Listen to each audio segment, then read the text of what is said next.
বুঝতে যাতে সবার সুবিধা হয়। চোখ বন্ধ করে থাকলেও কিন্তু মনের মধ্যে ছবিটা আঁকা হয়ে যাবে, কিন্তু চোখ বন্ধ করে থাকলে আবার জেগে থাকতে হবে। আর কেউ কেউ যদি, তাহলে ছবি পরিষ্কার হবে না, ছবি ঝিলঝিল করবে। কিন্তু চলে এলাম বৃন্দাবন। আজ বৃন্দাবনের শোভাটি কেমন অপরূপ শোভা। এই যে তাকিয়ে দেখো তো, বৃন্দাবনটা কি সুন্দর সেজে উঠেছে না চারিদিক। আহা, চারিদিক বৃন্দাবন সেজে উঠেছে। এইবার লক্ষ্য করুন, আপনাদের বৃন্দাবন সেজেছে, সে বৃন্দাবনটাও সেজেছে, কিন্তু সুন্দর করে সেজেছে। কেন সেজেছে? কারণ আজকে সেই বৃন্দাবনে এক পূজা হচ্ছে। কার পূজা? খুব মন দেবেন। আমি একা একা বলবো তা হবে না, কিন্তু মাঝে মাঝে মায়েদের জিজ্ঞাসা করবো, তখন বলতে হবে। বৃন্দাবনে কার পূজা হচ্ছে? আজ বৃন্দাবনে যার পূজা হচ্ছে তার নাম হলো দেবরাজ ইন্দ্র। আর ইন্দ্র পূজাকে কেন্দ্র করে সারা বৃন্দাবনবাসী একদম 8 থেকে 80 বছর পর্যন্ত যত বাল বৃদ্ধা যুবা যেই ছিল না কেন, প্রত্যেকে একদম সকাল সকাল সুন্দর করে স্নান টান করে নতুন বস্ত্র পরিধান করে সবাই চলেছে সেই ইন্দ্র পূজার স্থলে। সবাই যাচ্ছে, সুন্দর করে সেজে গুজে যাচ্ছে। এই যে লক্ষ্য করুন, আপনাদের গ্রামে এই বাড়িটাতে আজকে এত সুন্দর পূজা হচ্ছে, আপনারা কি কেউ ঘরে পরা শাড়িগুলো পরে এসেছেন নাকি? সব সুন্দর করে সেজে গুজে কি সুন্দর সব লাগছে দেখতে। তো পুজো হচ্ছে বৃন্দাবনে, সবাই সেজে গুজে যাচ্ছে। শোভাটি কেমন? পদকর্তা কলম দিচ্ছেন, ওই নাই একদিন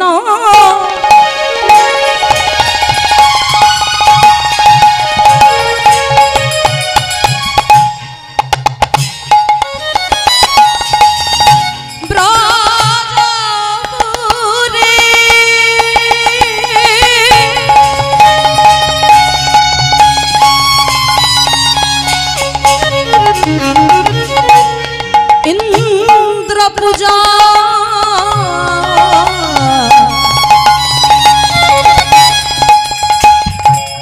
করিবা একদিন তাই গৌর হরি হরি প্রজা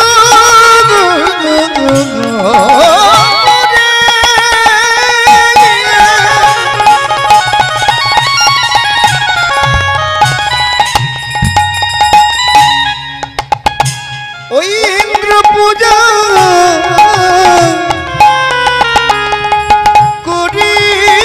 করিবারে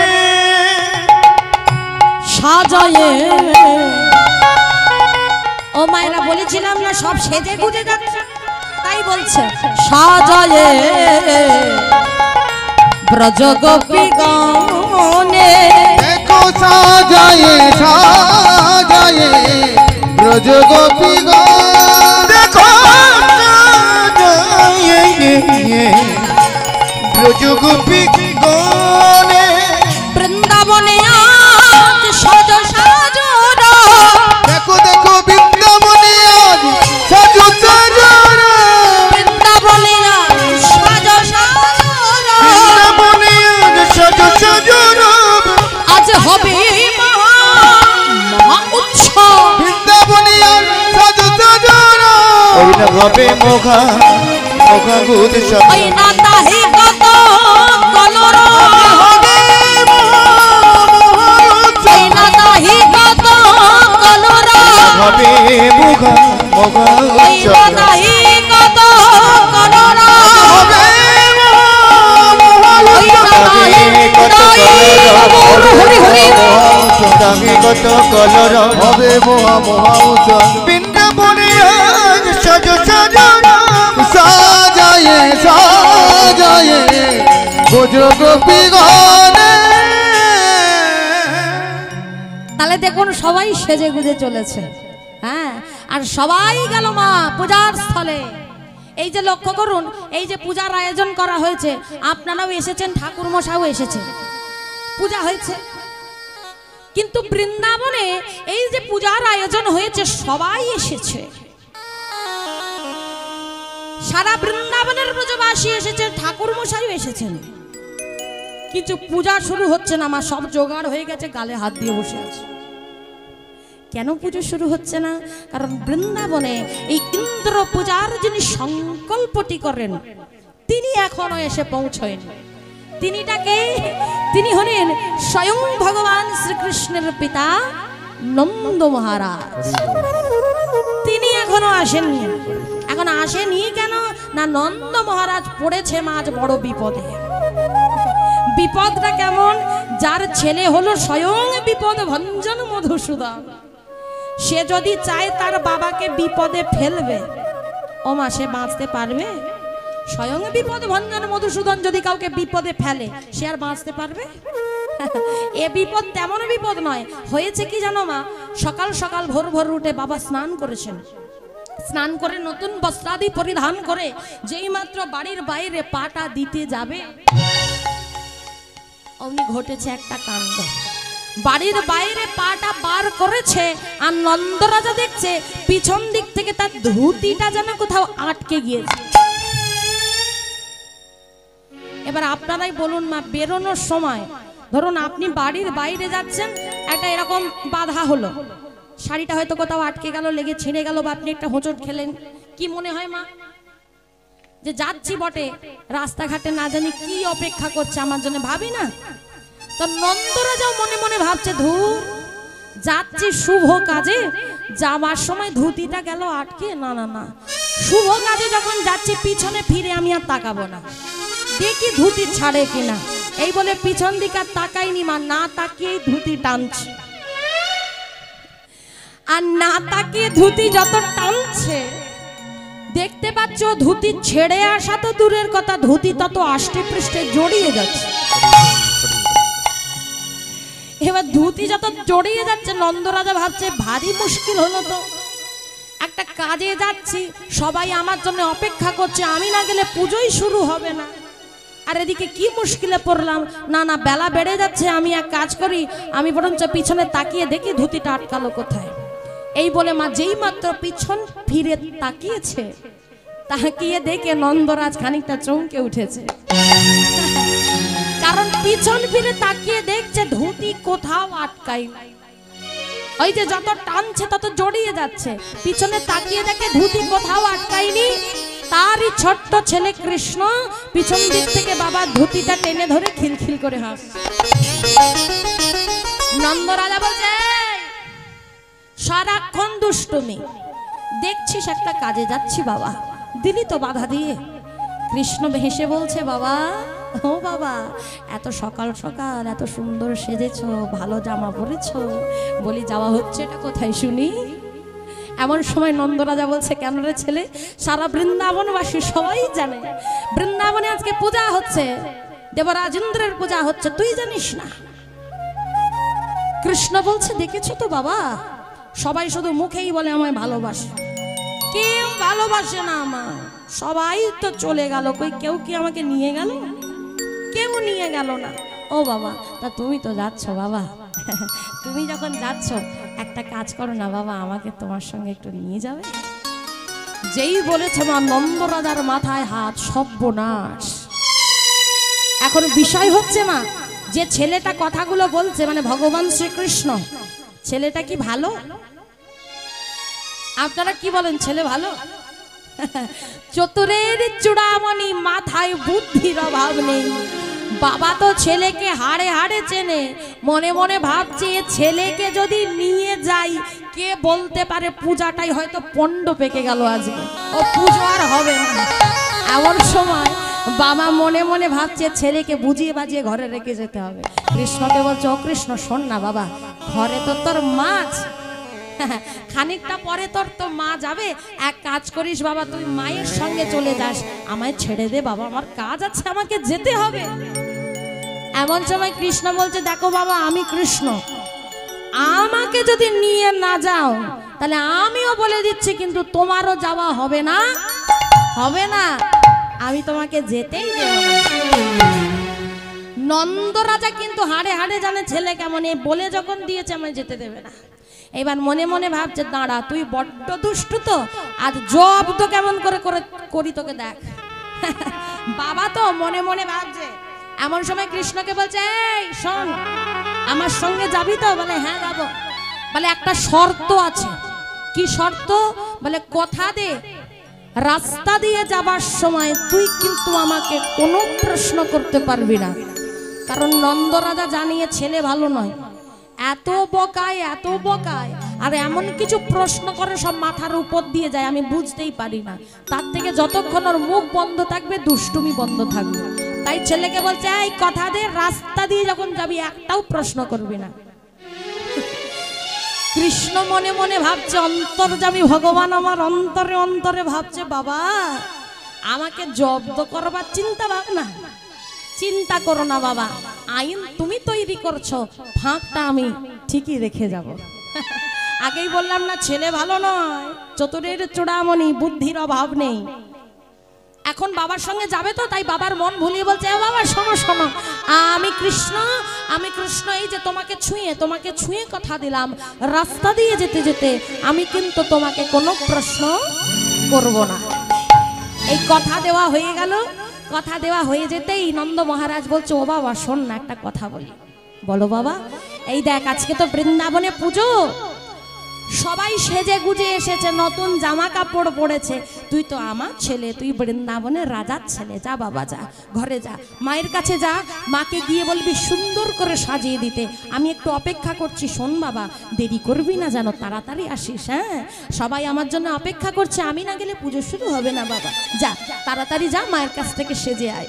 এই বলে গোবিন্দ আমার দুষ্ট মুরলীধারী, নটখট মুরলীধারী আজকে মায়ের কাছে যাচ্ছে সাজবে বলে। মা ও মা একটু সাজিয়ে দাও তো দেখি, বাবার সঙ্গে যাব, বাবা দাঁড়িয়ে আছে, দেরি করো না, তাড়াতাড়ি দাও। আজকে মাতা যশোমতী তার আদরের গোপাল নয়নের মণি নীলমণিকে কোলে বসিয়ে সুন্দর করে অপরূপ সাজে সাজিয়ে দিচ্ছে মা আমার। সাজাচ্ছে কেমন ভাবি? আজ গোপাল যাবে বাবার শনি,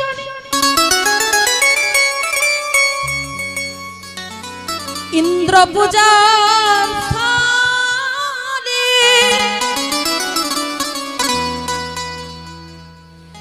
লীলা প্রকাশিবে গোপাল,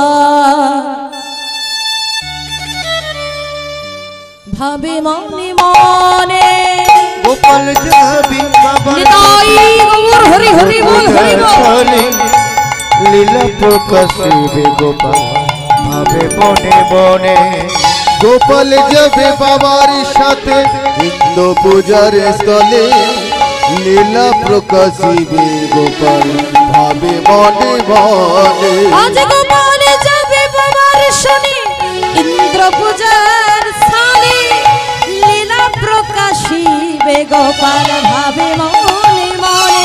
আজ গোপাল যাবে বাবার সাথে ইন্দ্র পূজার স্থলে, লীলা প্রকাশিবে গোপাল ভাবে মনে মনে। মাথায় দিল আজকে গোপাল সুন্দর করে সাজছে। যশোমতী মা আদরের নয়নের মণি নীলমণিকে কোলে বসিয়ে সুন্দর করে সাজিয়ে দিচ্ছে।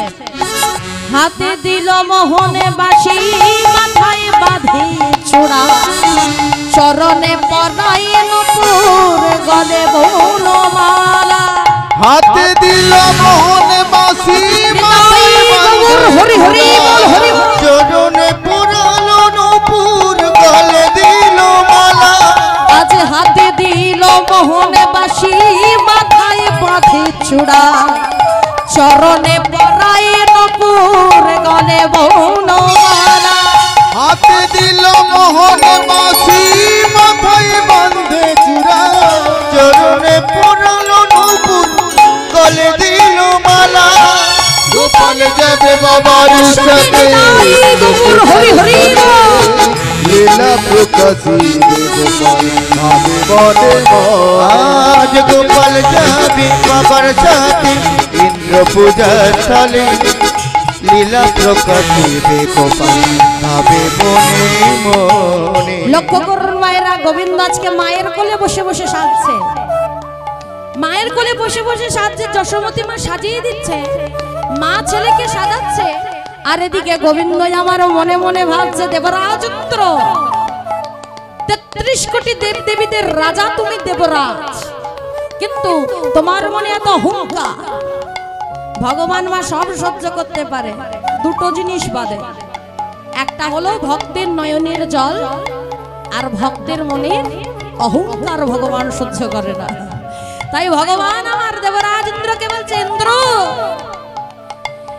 ইন্দ্রের অহমে নাশকারী লীলা প্রকাশিবে, অপরাধের সাজা ইন্দ্র নিশ্চয় পাইবে। ইন্দ্রের অহলাস্কারী লীলা প্রকাশিবে, অপরাধের সাজা ইন্দ্র নিশ্চয় পাইবে। লক্ষ্য করুন মায়েরা, গোবিন্দ মনে মনে ভাবছে দেবরাজ ইন্দ্র বাড়তে বাড়তে বাড়তে বাড়তে, খেয়াল অতিবার বেড়েছ তুমি। কথায় বলে না, অতিবার বেড়ো না, ঝড়ে পড়ে যাবে। আর অতি ছোট হইও না, হরিবসন হরে কৃষ্ণ বলতে, ওই তার বলতে নাই, হরিবসন না।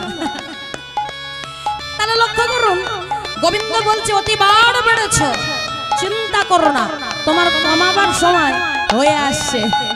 গুরু পত্নী হরণ করি করিলা সম্ভব, পাপের সাম্রাজ্য তোমার আজি ধ্বংস। গুরু পত্নী হরণ করি করিলা সম্ভব, পাপের সাম্রাজ্য তোমার আজি ধ্বংস। গুরু পত্নী মায়েরা যদি গুরুদেব থেকে থাকে, তাহলে তার স্ত্রীকে আমরা কি বলি? গুরু মা, মানে তিনি আমাদের মাতৃসম মা। এই দেবরাজ ইন্দ্র কামনার লোভে গুরু পত্নীকে হরণ করে নিয়ে এসেছিলেন। তাই গোবিন্দ বলছে অতিবার বেড়েছ, তোমার খেয়াল নেই। তবে চিন্তা করো না, ৩৩ কোটি দেবদেবী যে যার পুজোর আগের দিন আমার চরণে সে একটা প্রণাম করে অনুমতি নিয়ে যায়, তুমি সেটুকু কেউ প্রয়োজন মনে করলে না। চিন্তা করো না, অহংকার যার জন্মায় সেই অহংকার নাশ করবার জন্য আমি। হ্যাঁ, এইবার গোবিন্দ গোপাল যাবে বাবার শনি, ইন্দ্র পূজার লীলা প্রকাশিবে। গোপাল ভাবে মনে মনে, হরি হরি। ইন্দ্র পূজার স্থলী লীলা প্রকাশিবে, গোপাল ভাবে বনে বনে। সুন্দর করে সেজে ফেললো গোপাল। এবার সেজে কি নিয়ে কি করছে দেখুন মা। যেই মাত্র বাড়ির বাইরে যাবে, যাবার আগে গোবিন্দ কি করলো, তাড়াতাড়ি করে তার মা অর্থাৎ যশোমতী মা তার চরণে হাত দিয়ে একটা কি করলো, প্রণাম করলো। ভক্তমণ্ডলী ভক্তিমতী মায়েরা বাবারা, একটা কথা মনে রাখবেন, মাথায় রাখবেন, যে গোবিন্দ আজকে যাকে প্রণাম করছে, আমরা বলি ষড়ৈশ্বর্যপূর্ণ ভগবান। হ্যাঁ, যে ভগবান না চাইলে গাছে পাতা নড়ে না, যে ভগবান না চাইলে বাতাস বয় না, যে ভগবান না চাইলে নদীতে জোয়ার ভাটা হয় না, সেই ভগবান আজকে একটা নারীর চরণে হাত দিয়ে প্রণাম করছে। মা, প্রণাম করবার দরকার ছিল কি?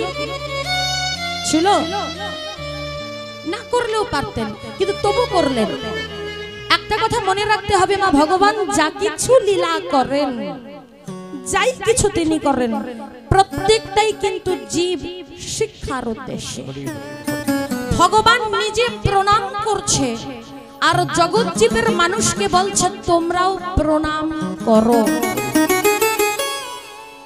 আজকের দিনে মা প্রণাম উঠে যাচ্ছে, যত দিন যাচ্ছে প্রণাম উঠে যাচ্ছে।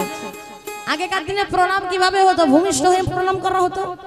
আজও কিছু কিছু বাড়িতে গুরুদেব যখন আসে দেখবেন মাথা পা একদম পায়ে মাথা ঠেকিয়ে প্রণাম করছে। আজকাল আর আছে মা? যত দিন যাচ্ছে যুগ আপডেট হচ্ছে, প্রণামও আপডেট হয়ে যাচ্ছে। তারপরে হলো কি, পায়ে হাত দিয়ে প্রণাম, তারপরে দেখছে কোমরে বড় ব্যথা, অত নিচু হওয়া যাচ্ছে না। তারপরে পা থেকে একটু উঠতে উঠতে দেখছেন হাঁটুতে হাত দিয়ে প্রণাম করে নিচ্ছে। আর এখন তো সেটুকুও নেই। এই যে এত চারিদিকে লোকজন, হয়তো যেতে গিয়ে কারো গায়ে পা লেগে গেল, বলুন তো মা, পায়ে হাত দিয়ে প্রণাম করবে? হয়তো যাচ্ছে গায়ে পা লেগে গেল, খুব জোর, হয়তো বলবে সরি পাটা লেগে গেল, কিছু মনে করবে না। আর না হলে আর একটা প্রণাম আছে, কেমন আপনারাও জানেন, আর একটা প্রণাম আছে, ওইটা খুব ভালো হয়ে গেল, ওটা তো কপাল থেকে গেল, ওটা কপাল পর্যন্তও যায় না, ওটা নাক থেকে ঘুরে চলে আসে। আপডেট আপডেট যুগের আপডেট প্রণাম, হরি বল। তবে একটা কথা বলি মা, আজকে লীলা প্রসঙ্গে একটা কথা বলি, ভগবান নিজে প্রণাম করছে, জগৎজীবের মানুষকে শিক্ষা দিচ্ছে তোমরাও প্রণাম করো। কোন কর্মে যাবার আগে কোন সন্তান, ছেলে হোক বা মেয়ে হোক, যেই হোক না কেন, কোন সন্তান কোন শুভ কর্মে যাবার আগে যদি পিতা মাতার চরণ ধুলাটা মাথায় নিয়ে যেতে পারে, গুরুজনদের চরণ ধুলাটা মাথায় নিয়ে যেতে পারে, তাকে জানতে হবে যে কাজের জন্য সে যাচ্ছে সেই কাজ তার সম্পূর্ণ হবেই হবে। তাই গৌর হরি বল। এবং অনেক সময় পথে ঘাটে অনেক বিপদ আপদ ঘটে যায় বাবা, যদি গুরুজনদের চরণ ধুলা কোনো সন্তান মাথায় নিয়ে যায়, তাহলে জানতে হবে রাস্তাঘাটে যতই বিপদ আপদ আসুক না কেন, এমন কোনো বিপদ হয়ে যাবে না হয়তো যে বিপদের জন্য আপনার কোলের সন্তানটা আপনার কোল থেকে চলে যায়, এত বড় বিপদ হবে না। এবার আপনারা বলবেন মা তুমি তো তোমার জায়গায় দাঁড়িয়ে অনেক বড় বড় কথা বলছো, প্রমাণ আছে? আমি বলবো আছে মা। গুরুজনদের চরণ ধুলার যে কত বড় জোর, আজকালকার ছেলে মেয়েরা প্রণাম করতে চায় না যদি শিক্ষাটুকু সংস্কারটুকু না থাকে। কিন্তু একটা কথা জেনে রাখো মা, গুরুজনদের চরণ ধুলাটা যদি মাথায় থাকে তাহলে সেই সন্তান একদিন না একদিন জয়ের মুকুট মাথায় পরবেই পরবে। প্রমাণ দিল কে? প্রমাণ দিল মহাভারত। যদি একটু মহাভারতের পাতার দিকে তাকিয়ে দেখেন তাহলে দেখতে পাবেন মা, মহাভারতের যুদ্ধের কথা আপনি আমি সবাই জানি। আমি যুদ্ধের কথা বলবো না, আমি যুদ্ধের ঠিক আগের মুহূর্তের কথা বলবো। যুদ্ধ যখন শুরু হবে ঠিক তার আগের মুহূর্তে কৃষ্ণ এলো যুধিষ্ঠিরের কাছে। যুধিষ্ঠিরের কাছে এসে যুধিষ্ঠিরকে বলছে, যুধিষ্ঠির আজকে রাত শেষ হয়ে গেলে কাল যুদ্ধ শুরু হয়ে যাবে, তুমি যুদ্ধের পোশাকটা এখনো পরলে না কেন? দেরি হয়ে যাবে, পোশাক পরে নাও, যুদ্ধে যেতে হবে।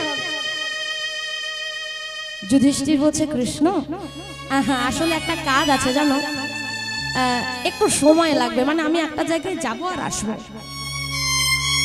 কৃষ্ণ বলছে, এমন সময় এত রাত্রে তুমি যাবে কোথায়? যুধিষ্ঠির বলছে, কৃষ্ণ যাবো একটা জায়গায়, একটু কাজ আছে, আমি যাবো চলে আসবো। কৃষ্ণ বলছে, যাবে কোথায় সেটাই তো জানতে চাইছি। যুধিষ্ঠির বলে উঠল, কৃষ্ণ আমি যাব আমার বড় মায়ের কাছে। আচ্ছা মায়েরা বলো তো, যুধিষ্ঠিরের বড় মাটা কে? যুদ্ধ হয়েছিল কার সঙ্গে কার? মহাভারতের যুদ্ধ কৌরবদের সঙ্গে পাণ্ডবদের যুদ্ধ হয়েছিল, তাই তো?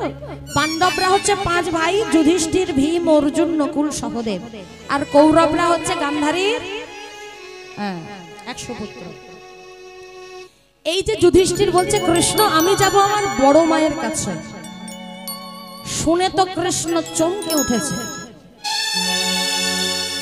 কৃষ্ণ বলছে, তোমার মাথাটা কি খারাপ হয়ে গেল নাকি? যুধিষ্ঠিরের বড় মাটা কে জানো মা? মাতা গান্ধারী।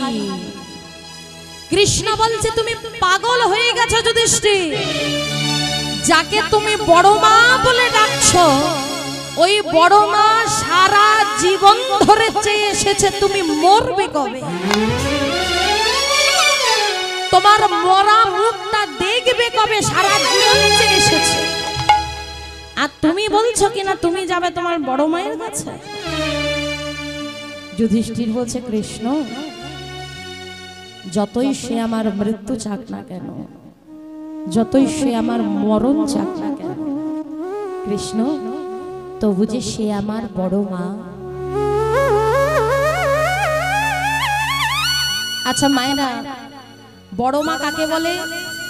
মায়ের থেকে যে বড় হয় সেই তো বড় মা। যুধিষ্ঠির বলল, কৃষ্ণ যতই সে আমার মৃত্যু চাক, যতই আমার মরণ চাক, সে তো আমার বড় মা।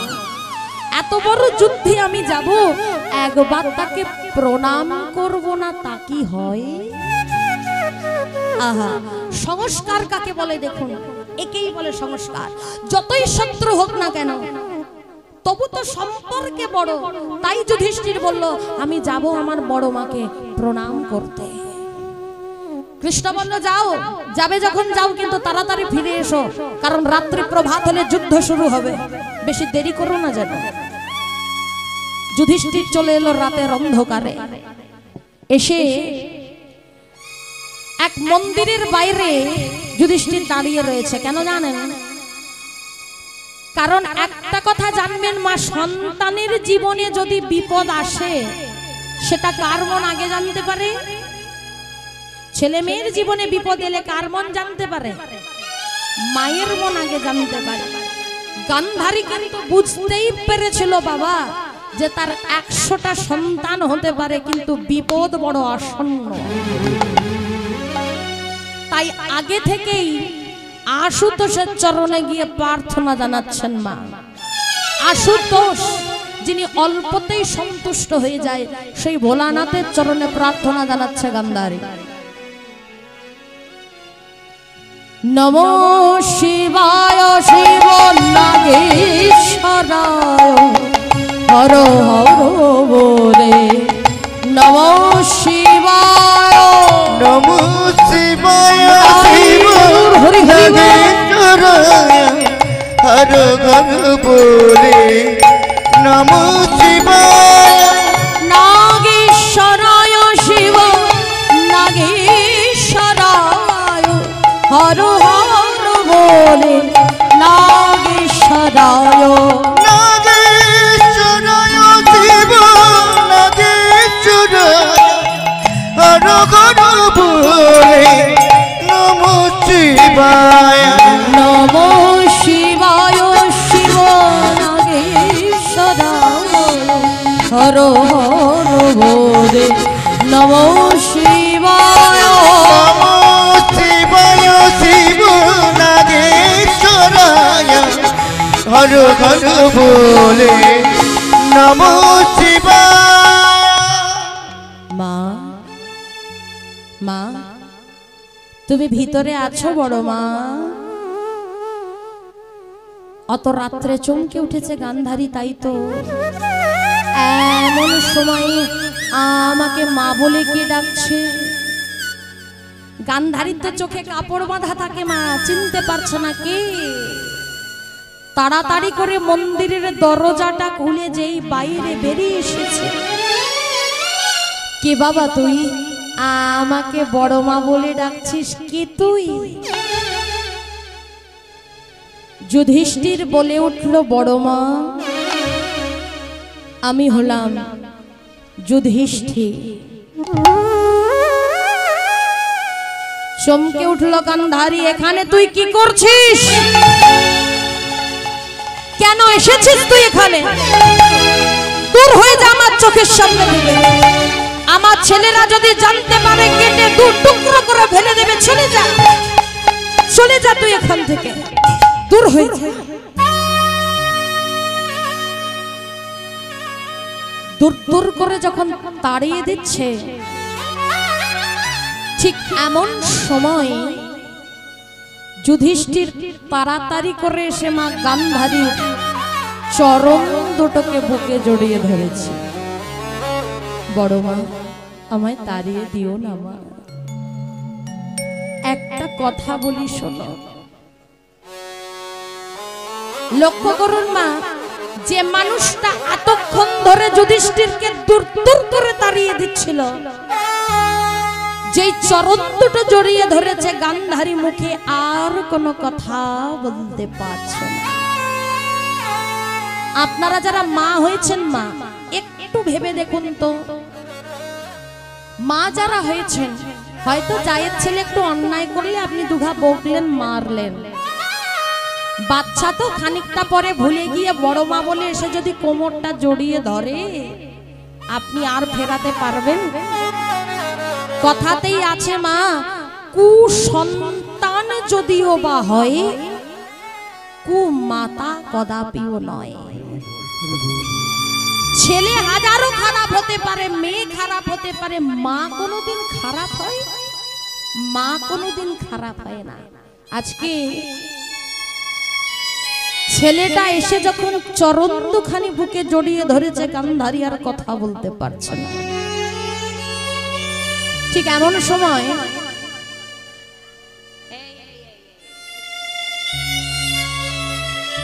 সময় যুধিষ্ঠির বলে উঠল, বড় মা আজ তোমার কাছে একটা জিনিস চাইব, দেবে মা? গান্ধারী বলল, বল কি চাস? যুধিষ্ঠির বলছে, বড় মা, আজকে রাত্রিটা প্রভাত হলে কাল সকাল থেকে যুদ্ধ শুরু হয়ে যাবে। আর তুমি তো জানো মা, এ যুদ্ধ কেমন যুদ্ধ হতে চলেছে।